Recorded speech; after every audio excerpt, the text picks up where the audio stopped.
Yeah, That's exactly what it is. Yeah, that's what I always imagine. Well, I would imagine that if you were doing it in your own home office, that it would be a pair of pantyhose. But apparently, you're a little more professional than that. I bought these when they sent us home, and we've been using this since we've been teaching online. Oh, that's amazing. Yeah. Yeah. Am I okay with not having a pantyhose covered microphone? You're doing great. The kids are going to love this one. At our first episode of the podcast, General Ed kids deserve geography too. That's it. That's what we coming out swinging with. Yes, they do. And anybody disagrees is dead wrong. Right. Right. I thought you were going to say is dead to us. But well, maybe, but that doesn't need to be part of the brand.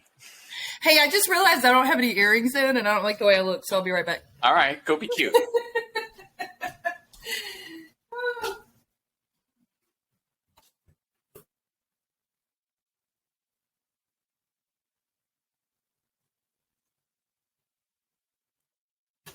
Premium Patreon content right here. Sorry, I always feel like my earrings kind of fem it up a little bit for me. That's cute. You have your teacher coffee with you? I do. Excellent, excellent. Yes. I suppose we should introduce ourselves first then to the world. My name is Robert. You can call me Mr. Geography. And I was, until the beginning of this month, a public school teacher for about 3 years. And I was in education for about 7. Excellent. And you, ma'am? So I'm Carrie, and you can call me Carrie. I didn't come up with a snazzy nickname. I tried to this morning, but maybe in future episodes, it'll be something that comes to me. And I've been in education, I guess about 18 years total. And then I've been a public, I know, it's wild. And then I've been a public school teacher for, I think, 16 years. And I've been at the same high school for 15 years. So that's impressive. And it's been in social studies pretty much the entire time. Yeah. Rad. Yeah. In fact, Carrie here was my first mentor teacher before I even was really considering entering education as a field. She was one of the first people to really consistently egg me on to do it. And here we are with no job doing a podcast. Yes, I did. Lots of conversations in the teacher's lounge. Lots of conversations with you sitting in that weird squirrely little chair I have that's next to my desk. That's actually still there. Lots of conversations over snacks in my room, and and here we are. It's pretty amazing, actually. I'm quite flattered that I'm your first co-host / guest with your first episode. So yeah, dude. Rad. I should mention here that so I recently quit, as I already said, and it was in part, there were several reasons. The removal of geography, which is I'll call it my area of expertise, but my background is in relevant disciplines, we'll say, not necessarily a degree in geography. But it was really where I found my stride and found that the kids were really enjoying it and actually learning valuable things about the world. That some of us didn't learn until I didn't learn about some of the shit in geography until I was in my late 20s. Things that would probably have been helpful, saved me a lot of grief had I learned about them sooner.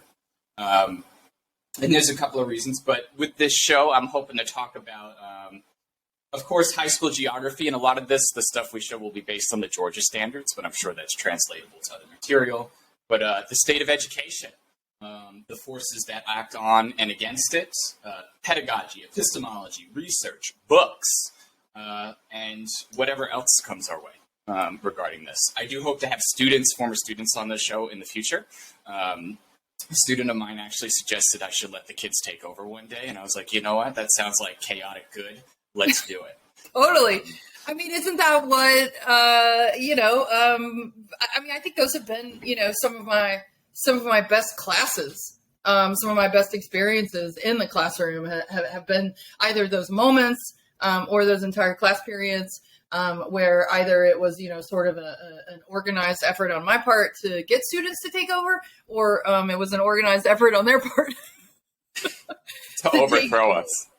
Because that's who this is about, right? That we're trying to provide them an opportunity not to learn passively, but to take an active role. And I think that's really what's central to a lot of your argument with why why kids deserve geography, because there really is so much to it that is hands-on and is relevant. That kids can really connect to. So the idea of bringing students in to take over an episode, I think is a fantastic idea. Yeah. Yeah. And I'm glad that you referenced there about taking over, for our boy Paulo Freire behind me. There's no such thing as neutral education. Education either functions as an instrument to bring about conformity or freedom. And the critical work pedagogy of the oppressed, which most people have to read in grad school, right? Like, do you remember that being part of your curriculum? No? Yeah, I mean, they made us read it. They did not make us read it. It was definitely something that the vast majority of us read, but it was not a part of any particular class or curriculum, no. You and I went to the same school, though, but we're like 10, 15 years apart.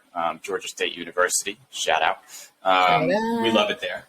Yes, absolutely. Absolutely. That 14-month program, man, there's nothing like it. Crammed so much into that 14 months. It was incredible. At least 3 breakdowns, across 4 semesters minimum. Yeah. But you know what? It's worth it. And I definitely feel like I learned a lot here. I do want to share real quick about, really insisting on, this is the op-ed I wrote, or excuse me, the letter to the editor to a local paper. I'll leave it here if you all want to read it, but to discuss why it's not just about geography, right? Like, I don't want to make it sound as if I didn't get to teach what I want to teach. There's a little bit in there, but it's a much bigger issue about deficit approaches and the way that we look at knowledge and who's deserving of knowledge. Notably, as I referenced in the article, AP just never seems to lose out. It's always the general ed kids. They're just as swift, maybe about slightly different things, but they certainly benefit from one another, and have had some really interesting conversations about it. So if you guys are interested, I do hope to make a website maybe in the next couple of weeks, and it'll include stuff like that, but people can read that for... I don't think you should entirely shy away from the idea of, I want to teach what I want to teach. One of the sort of trails that my thoughts have gone down in processing part of your experience, my processing of your experience, has been the lack of communication and the lack of effort, both on the micro level and the school level, but definitely on the district level and absolutely on the state level, the absolute failure at reaching out and talking to teachers. And I mean, how many times have we said that, right? That there's always these decisions that are made in education on so many levels that impact greatly, not just us, but that then therefore impact our students. And we're oftentimes not only the last ones to be informed, but we are informed after those decisions are made, right? That we're not brought in to be part of the conversation. We're not brought in to have any kind of an opinion, much less our experiences and our vast knowledge and our oftentimes multiple degrees and training. And, over the course of my career, I've taught thousands of students, and yet being brought to the table and asked, hey, what do you think? What do you think about the idea of us pulling, for instance, geography? What do you think about what might be a failure there? Or what do you think about if this is a decision, or if this is a direction we want to go, is there another way do you think it could be done? Or if this is the decision that's going to be made, is there another way, that we can maybe make sure that this maintains, this type of curriculum that we can maintain in social studies, right? So I don't think that, we should completely shy away from that. I want to teach what I want to teach because, newsflash, like we're the ones who know what the heck is going on. We're the ones who see the day-to-day functioning of our students and how these decisions impact our students. And we're also the ones that are left cleaning up the mess when it doesn't work out. Case in point, you trying to work out how you're going to make your semester, your school year, your students, you function in the classroom. You're left figuring all of that out when you come in during pre-planning and they're like, by the way, all that hard work, we don't value it anymore. And so, I get that whole, teachers can't decide, you work for us and we're going to tell you, and you're supposed to be, good at all of the social studies. Sure. But the reality is nobody ever bothers to ask us. And it's frustrating because you put damn 36 kids in my classroom and you trust me with that, but you don't trust me with some curriculum decisions. And that's one of the things that super pisses me off. Yeah. And it's a big part of reversing the power structure, right? Like teacher empowerment, like it should be flipped. It should not be top down. Students and teachers should craft from the bottom up. That doesn't mean everything we do is perfect, but that's part of learning is figuring that process out. And I guess you are right about, having say about content areas, and we should at least have some say in determining that, if not outright. Because our content and our capacity, I think a lot of people miss is like deeply intertwined. If you threw me in an economics class, those kids ain't passing 12th grade. I can't do that. And I don't know that I could bullshit my way through it either, because we have our own struggles in learning. But content and capacity go hand in hand. My first degree is in Middle Eastern Studies with a focus on historic Palestine, and all of that comes with that. And that's really lent itself, post-colonial studies really lent itself in cultural anthropology and geography, have all lent itself together to make me a good educator. And one of the greatest compliments I think you can get from a 15-year-old, I know you usually teach a little older, but I've only ever taught ninth grade, is when they see you as an adult who knows what the hell you're talking about. Because they get lied to all day, all the time. And to be able to do that is directly related to what we learn. So yeah, you're right. There should be some level of empowerment there, if not all of it, to determine the knowledge necessary. Right.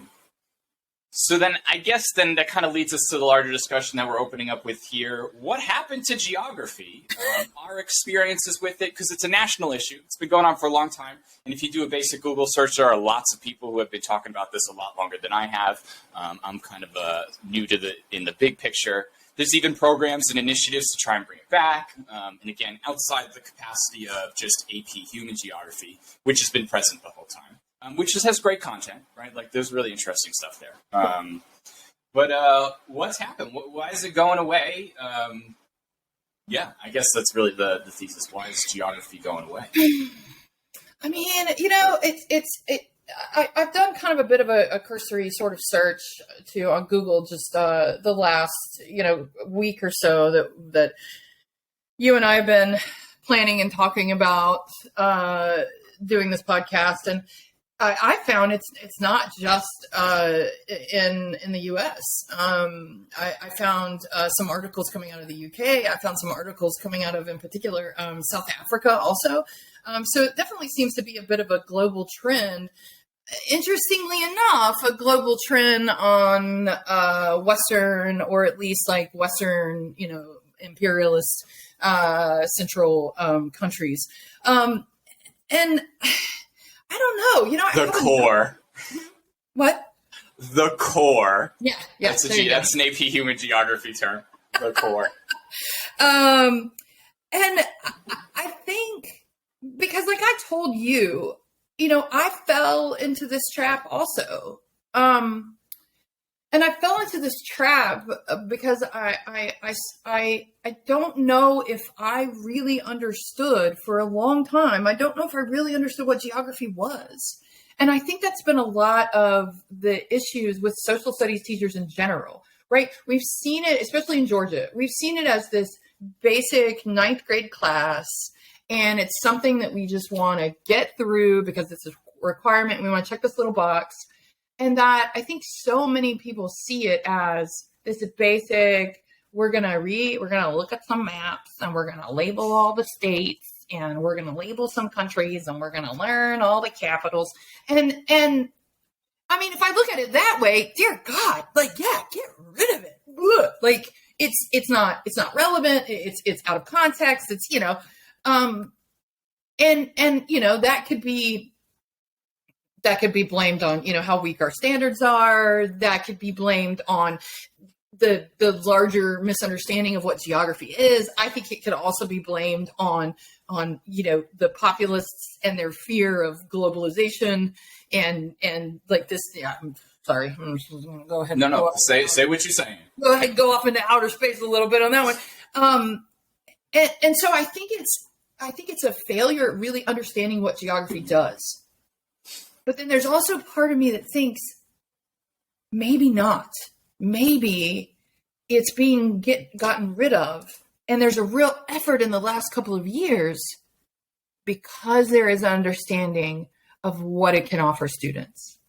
And in particular, what it can offer younger students.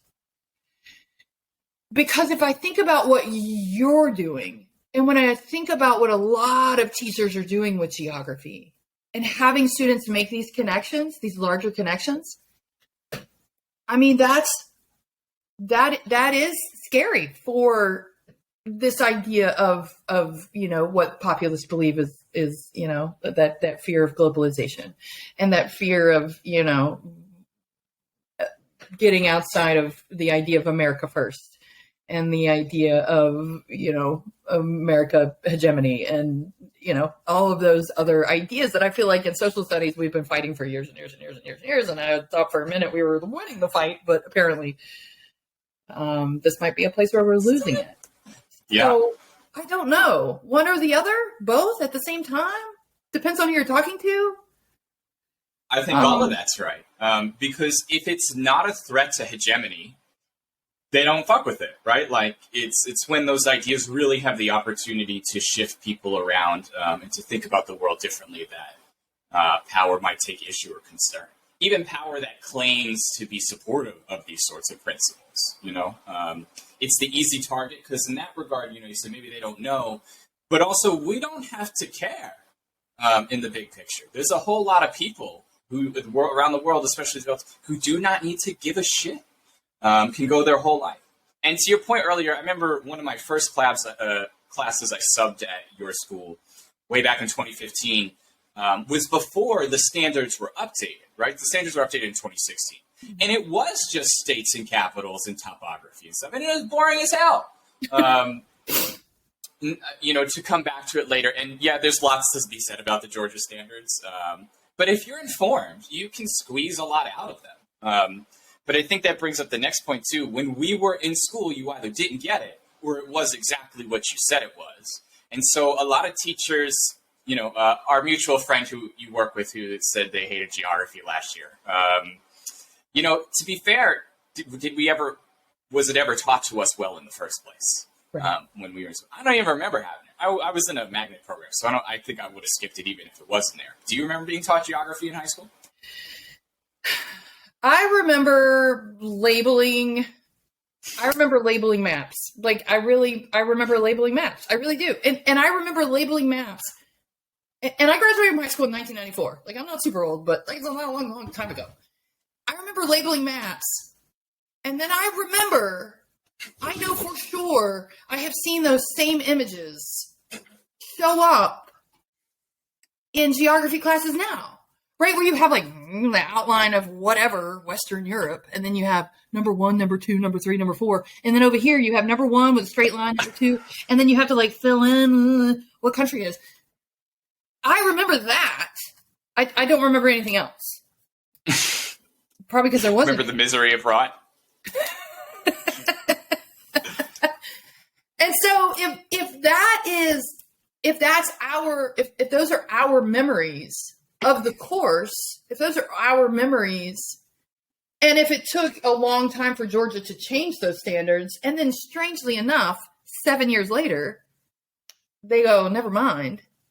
I mean, if we think about what's happened, in the last 7 years, politically and, everything in America, and especially in the South, maybe that makes a little bit of sense. But I just don't know if teachers, I don't know if folks on the local school level and maybe even on the district level have an understanding of what it does. Maybe the having an understanding of what it does and being a little fearful of that, maybe that's more on the state level, right? Maybe that's on that larger level. But I think on that school level, I don't, because like you were saying, our friend that says, oh, they hate geography. If I follow up with that person and I give this side of the argument that you gave me, and where all of a sudden like the top of my head blew off and I was like, holy shit.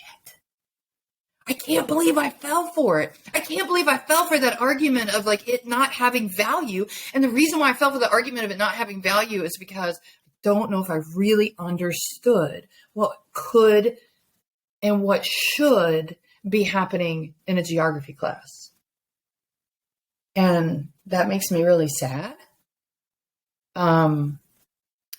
Especially because for so many years I was acting department chair of the social studies department, and quite possibly could have had, I mean, who am I kidding? Couldn't have had any kind of an impact on any decision that was made in the curriculum there. But at the very least, maybe could have like kind of reframed, the conversation, because it's on its way out in our school, barring everyone watching this podcast and being like, what? No way. And I think I really think that that's what it is on the local school level. I think that for the most part, we don't understand what it is, and we don't understand what it really, truly can offer students. And what in turn, they don't understand either. Because the kids come in and they're like, what is this? Right? Like, and understandably so, why they would have those perspectives. And it has been truly one of the most fulfilling parts of my career to see them turn around and be like, oh, this shit's kind of real. So talk to me about that. Why? Like, because I've heard you say that a number of times. What is it that you feel like the kids have connected not only with you, but with this material, and what value has it offered the students? Because that is what made me sink my teeth back into this course. So can you explain that to us a little bit? Sure, I will try, and feel free to guide me. The realities, I teach ninth grade, and that's sort of when the age you start to get away from your parents and your existing friend networks, ideas, and your own personal self starts to develop, and to see the sort of light bulbs go off when it's like, oh, this is how money and people and ideas and technology moves. Like, there are physical trajectories, there are ideological trajectories, and that the world ain't, we live in a pretty vastly diverse, both racially and class-oriented wide district, right?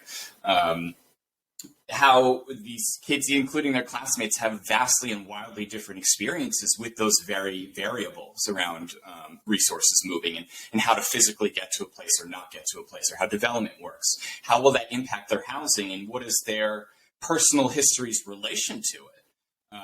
I'm thinking, I do the whole gentrification portion on the case study in Atlanta, which I'm actually rereading Kevin Cruz's White Flight, Atlanta and the Making of Modern Conservatism. Excellent piece of work.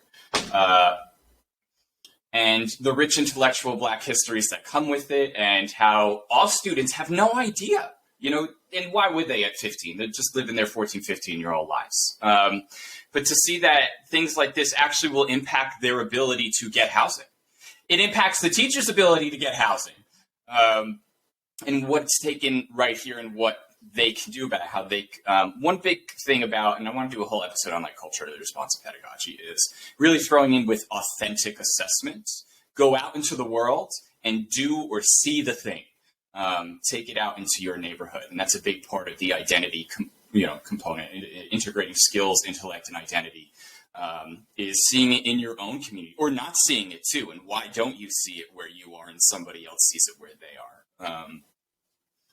So the coming to terms with reality that the world is not this, warm and fuzzy place with rose-colored glasses for the kids who have been privileged enough to see it. And for maybe the kids who already know, it's like, hey, there's language here to describe what I'm going through. And I think that brings it back to your earlier point about, undermining status quos, and that's why they don't care for geography or care to maintain it. It's because when you give people the language to articulate their world, both the successes and the obstacles, you can do so much more when you have the words for it. And that's why denying people vocabulary, I think, is parts of social violence, like to keep control over people, because then they spend time well into adulthood. We spend time trying to figure out what the hell is going on with me in the first place. And that eats up a lot of our time, energy, and our heart too. But if you have it sooner, there's more you can do. I'm always super impressed by the kids. Social media was just coming out when I was like in undergrad. Facebook back when you needed a college email to get on and stuff like that. But these kids are so aware of so many arguments that we didn't hear about well into our 20s and 30s, which they were there, right? The discourse was there, but you had to know where to look. You had to have the network to talk to. You had to go to the library? Yeah, you go to the library, which is also under assault, right? Librarians and libraries. And you had to know how to manage that. So to hear them have access to this information, the good, the bad, and the ugly too, because there's some bullshit out there that they're latching onto as well. To see them be able to have a lot more of them have those conversations and arguments earlier is really heartening to me. And, we can never tell them or guide them where they end up. They make that choice in the end. But to see them work it out in front of you sooner is really, makes me feel like the world's not going to end. I don't know if that's true or not, but and that's geography. That's I'm sticking the landing there. That's geography. It is. And the course of this show, I hope to be able to do in the second half of every episode to teach a lesson or two, present it to teachers, but also maybe students who find it of interest as well, and be able to utilize some of the tool sets that we use. Sure. A couple things about what you just said that I think just really resonate. That I think that as teachers, as educators, and as good educators, we all really value, and that is vocabulary. We are all good educators, are really mindful about the vocabulary, about the vocabulary and the words that we use in our classes. We're mindful not only of bringing in that academic vocabulary, but we're also mindful of bringing in just, sometimes we talk to students, using, some slang. We talk to students using, a vernacular that they're a little more comfortable with. Sometimes we feel a need to kind of ramp it up a little bit. Sometimes I like to throw some words at them that I know they're not going to know, just like a quick little, in a little conversation, and they go, wait, what? And we all know the value. Good educators know the value of words in our classroom. And so the fact that you pointed out that the more words, honestly, the more terminology, the more vocabulary, the more that we can give them to use to talk about their experiences, to talk about their past, to talk about the reasons for something, to talk about what they want in the future, to talk about their struggles, to talk about what they're really good at, whatever it might be. We know as good educators the benefit to that across the board. across the board. And if we're just looking at it just in a basic providing knowledge or holding back and not allowing access to knowledge, I mean, this is it. This is it. And it's on a scale that is global. Geography is on a scale that is global. It absolutely it works in a brilliant and lovely way locally. It's incredible that the gentrification of these neighborhoods. And I know I love whenever I talk to students sometimes about the Druid Hills neighborhood. I don't know if you know anything about it, but the Olmsted, who is the guy who designed Central Park in New York. So Olmsted and Olmsted's son created the Druid Hills neighborhood and all the parks that are around that space. Yeah. And it was one of the first red line districts in Atlanta. Damn Yankees been messing around forever. And, so yeah, pulling it to the local level. But then we also have, students who are concerned about things on a global level, right? That we have students who are concerned about public health issues. We have students who are concerned about climate change. We have students who are concerned about, even if we get into, those paths that I really, it hurts my heart to think they might go down the path of banking or, whatever it might be. But that there needs to be an understanding of how resources move and access to those resources. And if you deny and you control and you hold back access to that information, or you deem it not important enough and not valuable enough, I mean, I just find that's just so dysfunctional in public education across the board, any topic. Makes no sense. But certainly not something as deep and as socially impactful as geography. Yeah. I was talking to a colleague the other day, and they were telling me about some students who made the trip across the southern border by themselves as minors. And to think that some of our students have gone through that. And then to take out the class where we talk about those pathways and legal statuses and international law on migration and country law and those sorts of things. You're telling them they can't see themselves in the classroom, and that just don't make no sense. It doesn't. And you're telling them that their story isn't valuable. And you're also telling the students who don't know about that story, you're also telling the students who don't know that story that shit doesn't matter. And that's another thing, too, that the shortcomings are not just about the students who aren't being heard and whose stories aren't being told, but can we talk about the fact that we are developing a group of students whose privilege is already so incredibly heavy that, they also don't know? And that we're comfortable with setting them out into the world? That we're comfortable with what we're supposed to be creating 21st century thinkers. We're supposed to be creating these people that are going to go on and solve these global issues. I'm really sorry, Governor Kemp, but not everybody is going to stay in the fucking state of Georgia. Right? And so you set us up to do this incredibly important job. But then, you cut the Achilles the second you get a chance. And it's not just the cutting off of these stories that are so powerful and incredible and horrifying and inspiring. But you're also cutting off a group of students that need to hear this shit. And need to know it. and need to pull their heads out of their own asses and recognize that not everyone has the access and not everyone has the access. I mean, because that's really what it's about, right?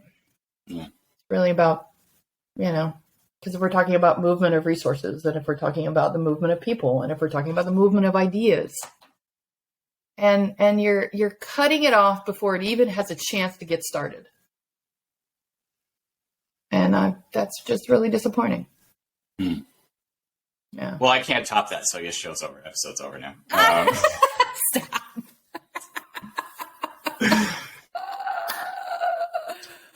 Oh, stop. Well, can I ask you a question?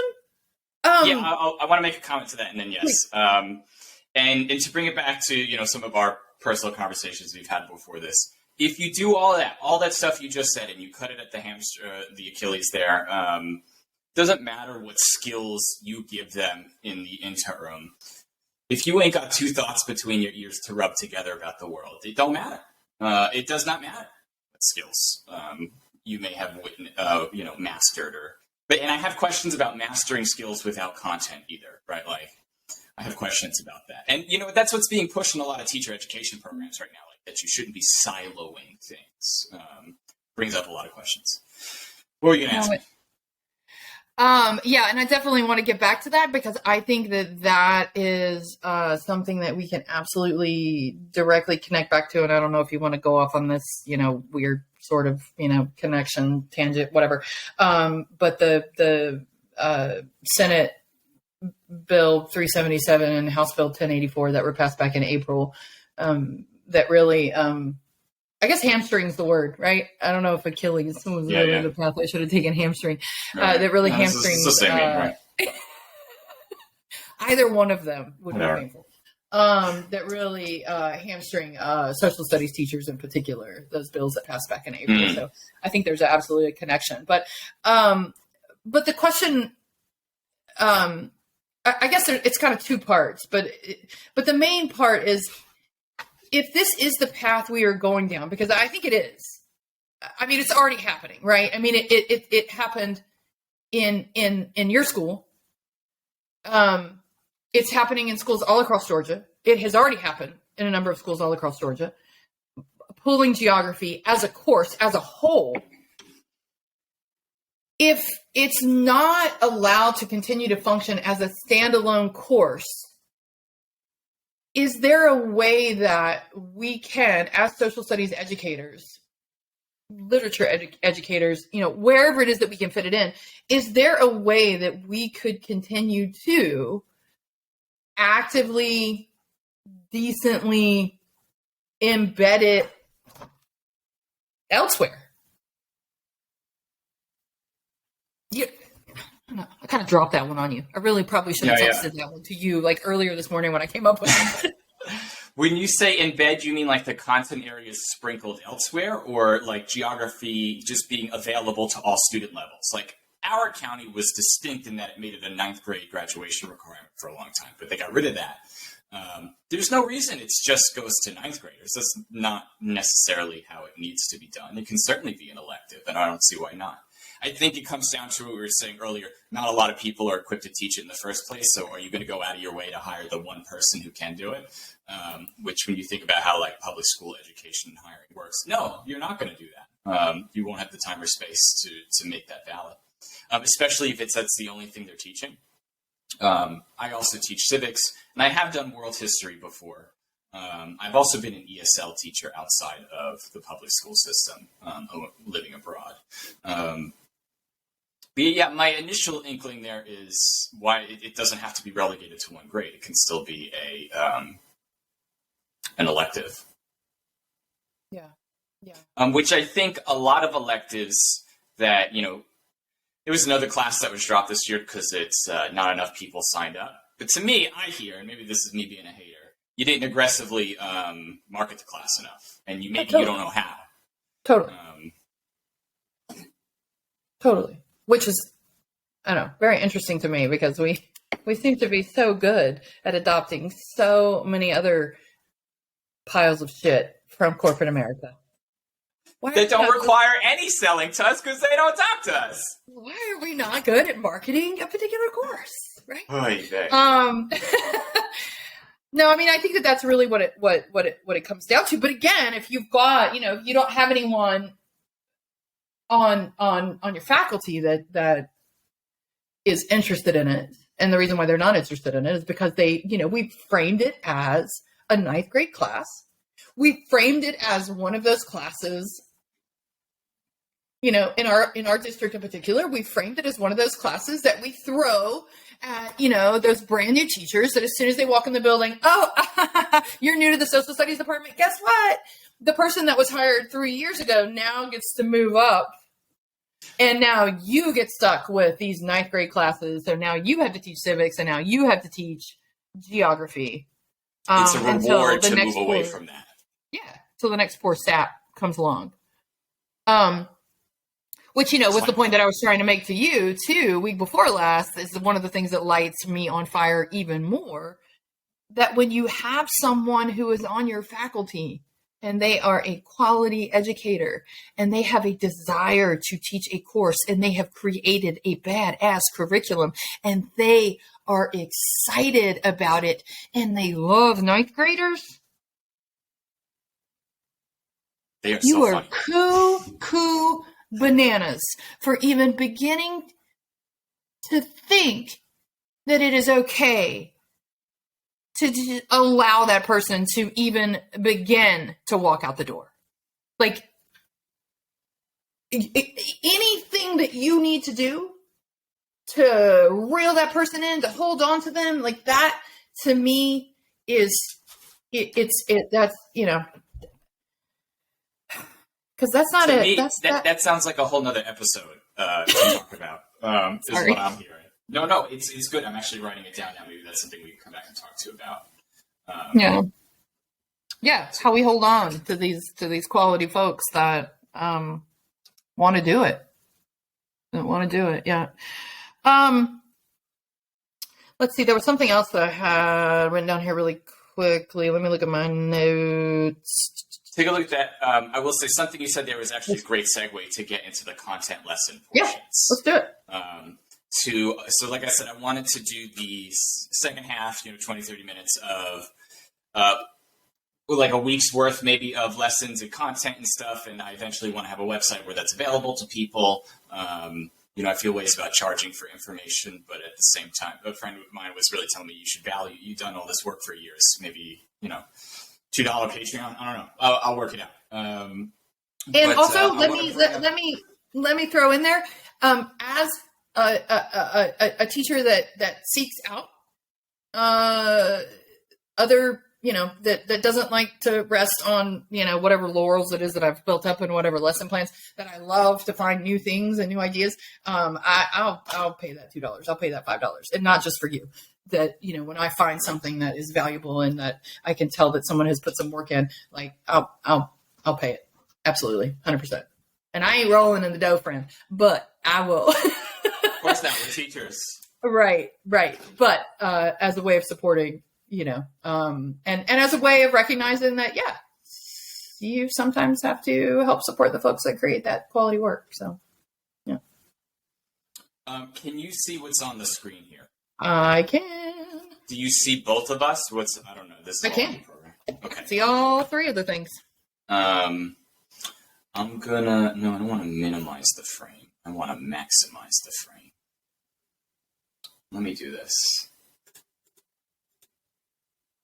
I'm afraid audiences, I want to see, what's this? Picture in picture. No, minimize here. No, maximize. I'm not sure what the recorded audience will see, so let's just go with it.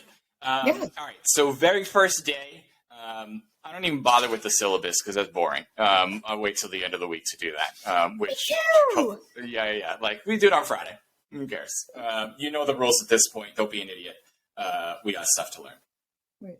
So geography, especially, I think it is great for first semester when it was ninth graders, because civics I usually double down on writing a bit more in research orientation, where this is more visceral, more project oriented, and digital tool oriented. So geography, what does it tell us? And, do a talk and turn, let the kids talk about it for me. What do you expect to learn here? When I've done it digitally, I do one of those digital Post-it note whiteboards, or I just have them talk to your friend, come up on the whiteboard, write what you think it is. Get a cloud of answers, a word cloud, if you will. And then we talk about, a lot of the answers tend to be about physical geography, which is in there. I try to make that no more than 1 to 2 days max. And when I do it, I use a lot of Google Earth. And I give them a lot of map presets that I will show over the course of this series of, physical features and different tools of how to manage them, and a lot of fun cinema scavenger hunts around the world and that sort of stuff. So what does it tell us? A lot of physical geography, about some of them pick up on climate change stuff and the environment and those sorts of things. But as is the case when you're young and you ain't got the vocabulary yet, they're pretty broad when we talk about those sorts of things. But I also talk about things like, they're surprised here. We're going to talk about boundaries and political violence. We'll talk about genocide and the movements of people in human geography. We talk about shipping and how resources and shipping lanes and what are they called? Supply lines. Talk about languages and how they change. And, like I said, my background is in Middle Eastern studies. So at one point I do teach the kids how to write their name in Arabic. And it usually drives them crazy. And all these different sorts of things. Let me see if I pull up the lesson plan sheet here. Let me put this on the other page. I'm all about them lesson plans, which I understand if you're not, because it is a lot of work. Let me see here. All the more reason why they should send you some money in that Patreon. You get that on your awesome lesson plan. I'm a big fan of, I want to do a whole episode on it, maybe even have her on. One of my professors was Dr. Golnasar Muhammad, whose book is Cultivating Genius. And I want to do a whole episode on sort of breaking that down and how to organize these lesson plans. But she has also a very specific template too. So we've got, time in history. The final for geography is an oral history project where I have them interview someone who underwent the migration process to the U.S. Documented, undocumented, it doesn't matter. And then they have to make a little web page using, Microsoft Sway was the tool I made them use, which is this is a little web page maker. It's really simple. Development of land, climate change, refugee pathways, maps and digital tools, violence and conflict, statehood, economic health. We did. Can I interrupt you? I don't know if you're. I'm sorry. I don't know if you're moving through your slides, but you're still on the first one. Yes, I am. Okay. Sorry. No, you're good. I'm flipping through my lesson plan on another tab here. We do talk about, workplaces, even human trafficking, and sometimes I've talked about, like I said, genocide. I remember when the big ship got stuck in the Suez Canal. We had some fun time with those memes. What does that do? So all that sort of stuff. And most of them are like, oh, all right, this is a little bit more than I thought. Let's go on here. So then I follow up with, well, what's the impact of a geographically illiterate population? And I show this image here. And I always keep all my citations in the notes tab in my PowerPoint, and I'll pull this up. Maybe when I get a website, I'll have a list of all citations here. But this, I think Morning Consult was the name of the website here. And this is a few years ago. You may have seen this going around on social media. They asked people in the streets, and I forget if it was in Western Europe or the US or a little bit of both, where do you think Iran is? I think it was Americans they were asking. Where do you think Iran is? All the yellow dots are wrong answers.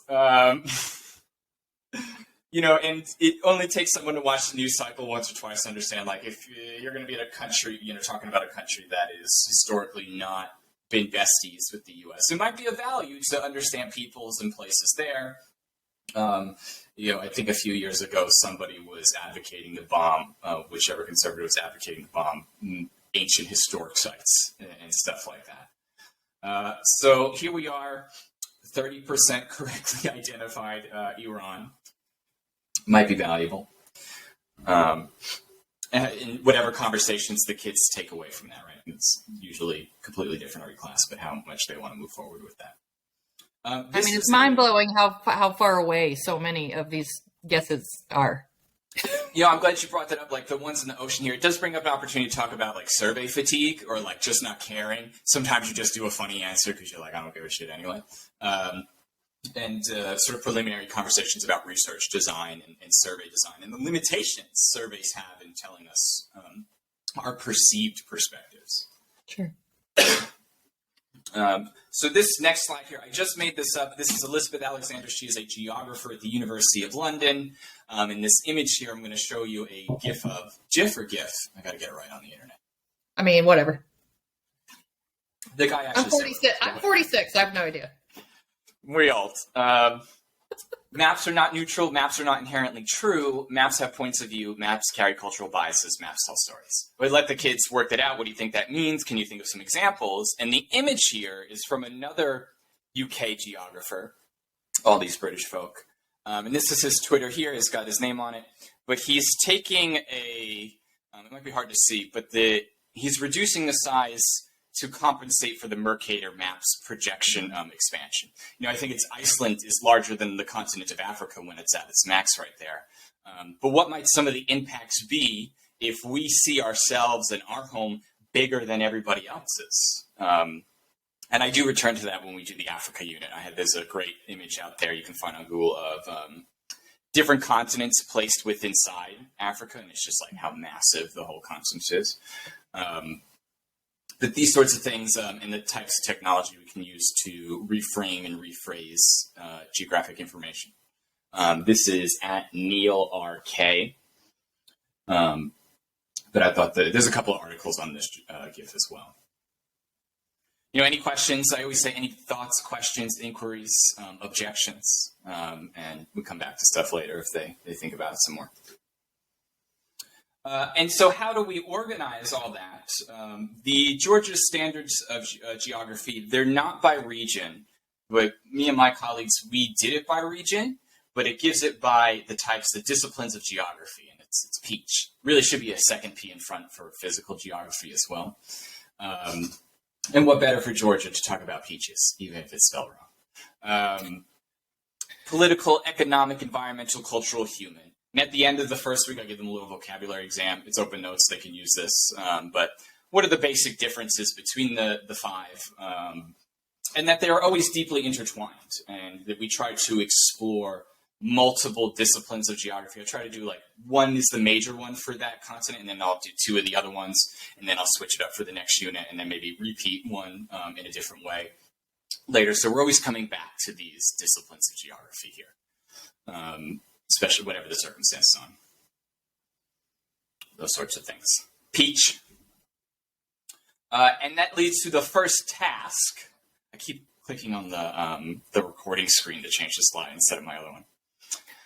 So there is a great article. It's a bit dated, and I want to pitch some ideas about changing it up to you because I thought about creating a new assignment this year around.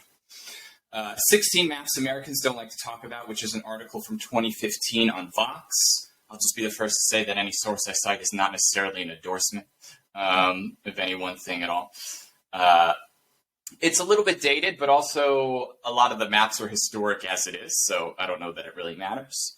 But the assignment is and they can start with their friends in class, right? We're moving towards trying to get as much work done in the classroom because homework is nonsense a lot of times. You know, which ones, there's some criteria. Let me pull up the thing here. I had the most brilliant co-teacher last year who was actually supposed to be interviewed for your school, but she got stood up. So our school nabbed her, and let me tell you, she was the best thing that ever happened in my career. But it turns out the trick to teaching high school kids is to actually just use a lot of elementary school templates. It really still be working. So there were 16 maps there. They have to pick two. Now I've reduced it down to two. But they have to justify everything. Why did you pick it? Was it data statistic in type? Did you not know maps could be done this way? Did you just like the way it looked? You got to spell it out. We make them write full sentences and give them a little template there. And then try and connect it back. All right, we talked about those 5 disciplines. Which ones do you think it's relevant to? Right. And just justify how you got that. So there's some interesting ones. Here's a couple on, indigenous maps, demography and stuff like that. Gifts that change over time, redlining, Chicago here. There's a couple of maps, school segregation, This one always gets a lot of kids. They're always shocked that the poor, this is when we start to learn about class mobility, that the poorer you're born, the less likely you are to make it to the top. Not that you're less likely to be mobile upward, but the more limited your mobility is. And there was a great article, maybe you saw this, that came out in the New York Times. It was the research, I don't think, was done by the New York Times. They were just reporting on it, of cross-class relationships, and ultimately finds that in places where there's more collaboration between working class and upper class people, there's actually greater social mobility and economic mobility for those working class people. Which, if you don't mind me interrupting for just a second, directly connects to one of the points that I was trying to make earlier. The failure when we don't delve into these stories, when we don't delve into the reasons for a lack of resources in one place and a surplus of resources in another place, that we don't have that. What was the term that you just used about the cross-class relationships and social mobility? That we have a failure in cross-class relationships because it continues to isolate the groups. If there isn't information that is told about this group to this group, and this group to this group, right? That we if we aren't learning the stories about each other, and if we aren't learning the stories about why these things are happening to other groups, then there isn't going to be any of that connection. There isn't going to be any of that communication, and there won't be any of that say it again. Cross-class relationships. Cross-class relations. Or there will be limited cross-class relations. Thank you. Sorry. Which might go back to our earlier point of maybe some people will like it that way. I had a really brilliant student last year. We were doing it in context of the district. And the assignment I wanted to change was maybe to take this map here, this one here about social mobility based on which quintile you're born in. So where you're born in class status relationships, and then to overlay it with demographic maps of race and where is the most poverty, the least amount of cross-class relationships, and the racial demographic, and what conversations and conclusions start coming of that. No surprise here that there are also less cross-class relationships in the South, which also overlaps with the Black Belt, which itself overlaps with lack of social mobility, which of course impacts white poverty as well, to different varying degrees and dynamics. But to sort of maybe to slim it down, because this thing, kids, they see 16 maps and they're like, and I tell them, don't read all the text. That's not what we're doing here. I need you to just introduce yourself to some new material and how maps can do things. But I thought maybe if I could get those three maps of where you're born, cross-class relationships, and racial demographic, and then have them come to those conclusions and analyze them, that might also be just a more straightforward way to do it. I'm working on that. Another great map on here that is, and then talking about per capita, equality and income inequality. The U.S. I think is #1 in child poverty in the developed world. I could be wrong about that. It might have changed, but it's up there. Got to be #1 at something. That and child mortality rates, right? Infant mortality rates. Excuse me. That one. And a lot of kids don't know that Hawaii was conquered. I read over the summer. Let me get it off the shelf here.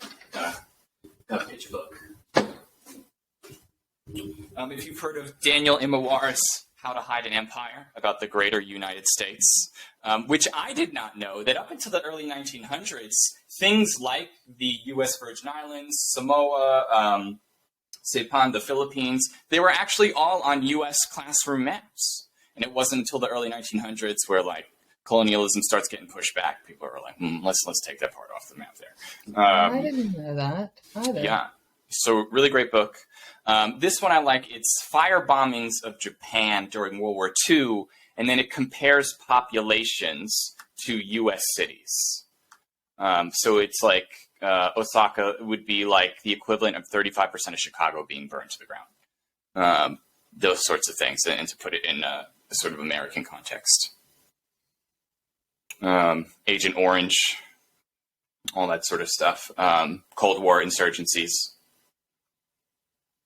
I make them skip this one because I don't know what the author's purpose was to have a bar graph on there, but it wasn't really. Refugee movement in Syria. This map's a little dated, but the concept's there. So that's day one. And then they get this little template here. 2 maps, tell me why, and which part of the PEACH acronym do you think it is? And then, of course, we always want to have them think a little bit about their own worlds. What are some of your own interests? What do you think could be and should be mapped now that you've seen that some, things you might not have considered before can be? And then just do a little Google search. I don't need a paragraph, but are there people already doing this work? And that's a big thing that I like to drive home, that just because you thought of something now does not mean it's a brand new idea. There's people out there ready steps that you can step on to join that conversation. Can you give me an example? Sorry, can you give me an example of what a student might, just one example of something that a student might have said that needs to be mapped today? I think COVID is always a big one the last 2 years, and then they find stuff. Because when we do a whole lesson on that, but Johns Hopkins University, Georgia's Department of Health, that sort of thing, migration, I'm trying to pull from memory here because I haven't taught this since last fall. Sure. Homelessness. Yeah. All those sorts of things, maybe even some silly things too, like different types of stores of certain things or certain interests, which are totally things that you can map. Top Google searches, that sort of stuff that can be mapped. The cost of things. Just to get some thinking about it a little bit. Yeah, absolutely. That's day one. That's day one of geography. Thoughts, questions, feedback? I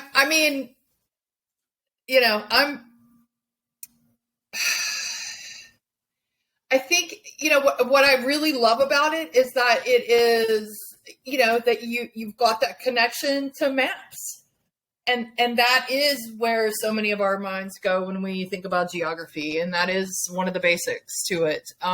But in a really meaningful way that you see the value of what maps can tell you, and that you see how data can be organized and presented on a map. And I love too the idea of overlapping, because that could go on infinitely, right? That you could just overlap and overlap and overlap. I also appreciate the fact, and you and I have talked about this, that you are setting the bar high first day, right? You're challenging them. You're not lecturing.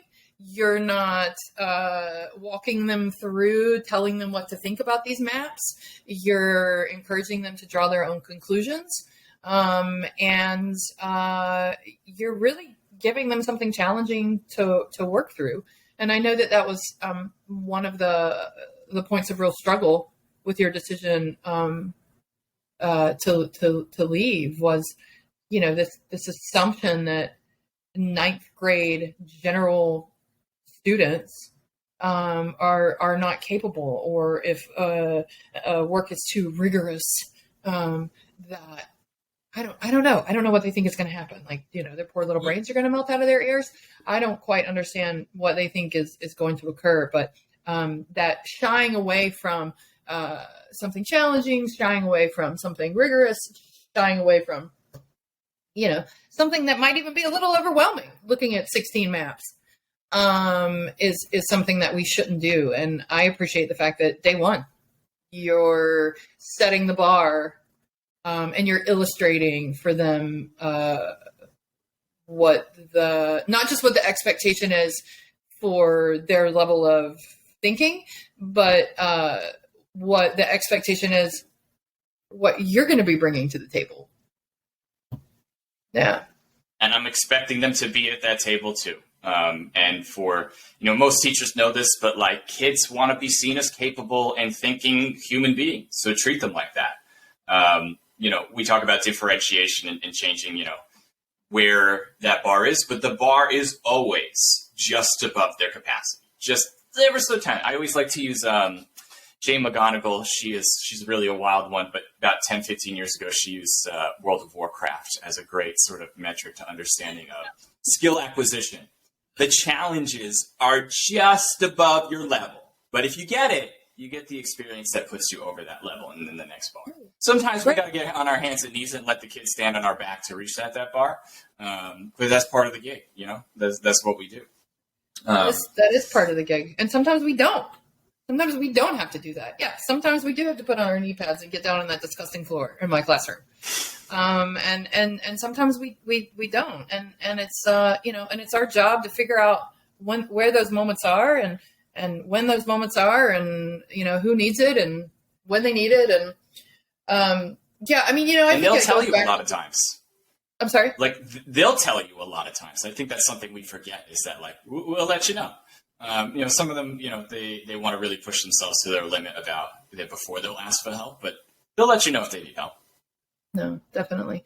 And I think, I think it just goes back to just a one of the more central concepts to, when I was taking my education courses. I mean, just going back to, Jean Piaget and, his ideas of, not to take it back, but to take it back a little bit, and his ideas of, disequilibrium and that, learning occurs when we are in the state of disequilibrium. Learning occurs not when we are comfortable.